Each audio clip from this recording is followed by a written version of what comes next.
40 വയസ്സ് കഴിഞ്ഞ് ഒരു മനുഷ്യൻ നന്നാകുന്ന. അതുകൊണ്ടാ പറഞ്ഞത് 40 വയസ്സ് കഴിഞ്ഞവൻ തെറ്റ് ചെയ്താൽ ഇരട്ടിയിലാണ് ശിക്ഷ. ഒരാൾക്ക് 40 വയസ്സായ പക്വതയാകും.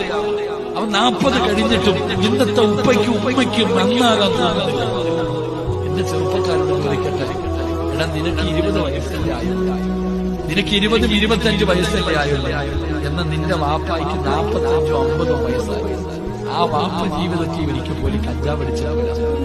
ആ വാപ്പ ഒരു വീടി പോലും വലിച്ചിട്ടില്ല.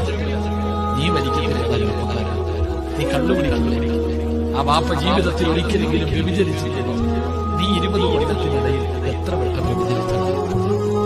എന്റെ ഉമ്മമാരോട് പെണ്ണുമാരോട് നമ്മൾ എന്ത് നന്നാകാത്ത ഇവിടെ വർഷാവർഷം അങ്ങനെ വഴന്നു വെച്ച് നാട്ടുകാരെ മുഴുവൻ ലക്ഷങ്ങളെ ചെലവഴിച്ച് പിരിയുന്നതിന്റെ കാര്യമില്ല. ജീവിതത്തിൽ മാറ്റം വരണം. പറയുന്നവന് കേൾക്കുന്നവന് ജീവിതത്തിൽ എന്തെങ്കിലും ഒരു മാറ്റം വരണം.